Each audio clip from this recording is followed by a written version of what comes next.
கர்த்தருக்குள் அன்பானவர்களே, அனுதினமும் கிறிஸ்துவுடன் தியான வேளைக்கு உங்களை அன்புடன் அழைக்கிறோம்.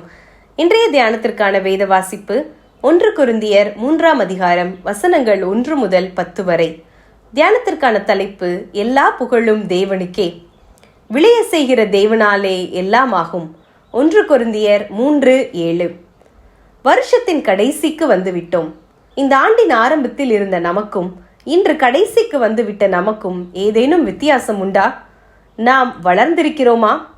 தேய்ந்திருக்கிறோமா? இன்று ஊழியங்களிலும் போட்டி, பொறாமை. நம் மூலம் ஒரு காரியம் நடந்துவிட்டால் அதில் ஒரு சுய பெருமை. நம்மால் தான் எல்லாம் முடியும் என்று அடுத்தவனை அற்பமாய் என்னும் கர்வம். இப்படியான சூழ்நிலையில் தேவனுக்கு செலுத்த வேண்டிய கனத்தையும் மகிமையையும் புகழையும் கூட நமதாக்கிக் கொள்ளும் தன்மையும் நமக்குள் வந்து விடுகிறது. இது ஆபத்தானது. அன்று கொரிந்து சபையிலும் பொறாமையும் வாக்குவாதமும் பேதங்களும் உருவாக தொடங்கியது. இதனை ஆரம்பத்திலேயே பவுல் கிள்ளி எறிவதை பார்க்கிறோம். சிலர் தாம் பவுலை சேர்ந்தவர்கள் என்றும் சிலர் தாம் அப்பல்லோவை சேர்ந்தவர்கள் என்றும் கூறி பிரிவினைகளை ஏற்படுத்த முற்பட்ட போது பவுல், நான் நட்டேன், அப்பல்லோ நீர் பாய்ச்சினான், தேவனே விளையச் செய்தார். அப்படி இருக்க நடுகிறவனாலும் ஒன்றுமில்லை, நீர் பாய்ச்சுகிறவனாலும் ஒன்றுமில்லை, விளையச் செய்கிற தேவனாலே எல்லாம் ஆகும் என்று சொன்னார். எந்த புகழையும் தனதாக்கிக் கொள்ள அவர் முன்வரவில்லை.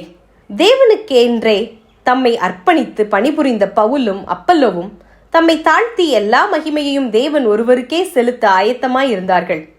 இன்று யாரை குறித்தும் கரிசனையற்று சுயநேசத்துடன் வாழும் நம் மத்தியில் தாழ்மையான சிந்தை கொண்ட பவுல்களும் அப்பல்லோக்களும் எங்கே? நமக்குள் பொறாமையும் வாக்குவாதமும் பேதங்களும் நிறையவே உண்டு. இவை எந்த நன்மையையும் கொண்டு வராது. நம்மால் ஒன்றும் கூடாது. தேவனே எல்லாவற்றையும் வாய்க்க பண்ணுகிறவர் என்ற தாழ்ந்த சிந்தையே நமக்கு ஆரோக்கியத்தை தரும். இன்னும் ஒரு வருடத்துக்குள் காலடி வைக்கப் போகிற நாம் மனபேதங்களுடன் இன்னமும் போராட வேண்டுமா? எல்லாவற்றையும் செய்து முடிக்க வல்ல தேவனிடம் நமது காரியங்களை விட்டு விடுவோம். எல்லா சூழ்நிலையிலும் கனத்துக்கும் புகழுக்கும் பாத்திரர் தேவன் ஒருவரே. அவருக்குரியதை நாம் அவருக்கே செலுத்தும் போது நம் மனதில் தோன்றும் சமாதானத்தை எந்த மனிதனுடைய புகழ்ச்சியும் தரவே தராது. பொறாமையோ எலும்புருக்கி. நீதிமொழிகள் 14:30. எனவே அதை நாம் களைந்து போட்டு தாழ்மையை தரித்துக் கொள்வோமாக. தேவன் யாவற்றையும் வாய்க்க பண்ணுவார். ஜெபம் செய்வோம்.